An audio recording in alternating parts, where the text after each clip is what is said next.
are new polling numbers out today. What do they say about the gap between the Conservatives and Liberals?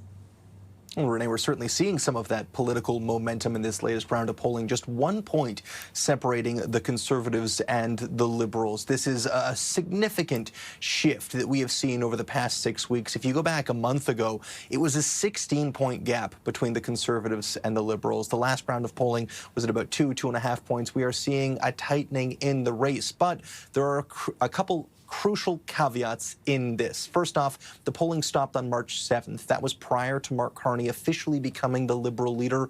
How that change, and eventually Prime Minister, how that change impacts the polling is one thing to watch, especially given, as you were just talking about with Scott, the impact of these Trump tariffs. That has become the top polling issue, according to Nanos. For Canadians, jobs is a close second because those two are so tied together, and the response to that has become a key defining factor, not just of the Liberal leadership race, but of politics in Ottawa as we turn our eyes to a potential national election as well.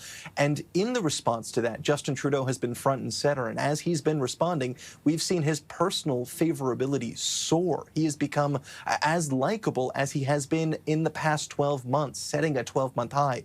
That response is really quite telling. And so the question then becomes, how do you separate this Liberal polling, this closing of the gap, from the Trump tariffs and Justin Trudeau's increase in favorability? How much is it attributable to Justin Trudeau? How much of it is attributable to the international situation? And how much is attributable to Mark Carney? Obviously, all three are playing a factor. And so as we move forward in polling, that's going to be the key thing to watch. Do we see a shift in these numbers? Do we see a new trend once Mark Carney takes over officially? Once he's not just Liberal leader, but Prime Minister, when he's the person fronting tariff press conferences and we enter an election campaign?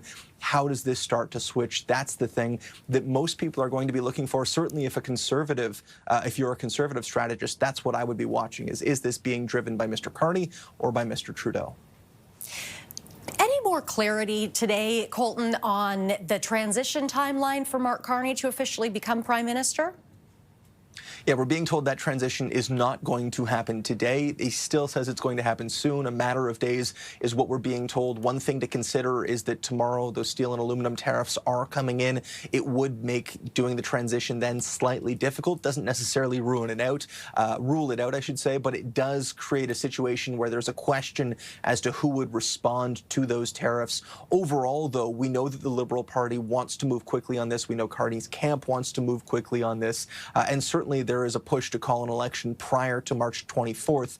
That leaves you with just 13 days to make him Prime Minister, get a cabinet in place, start the process of recruiting volunteers, filling out all those ridings, and dropping the writ all in the next 13 days. So it's going to move very quickly, but at this point in time, we're being told that official transition isn't going to happen today. All right, CTV's Colton Praill reporting. Thanks for this, Colton. We're going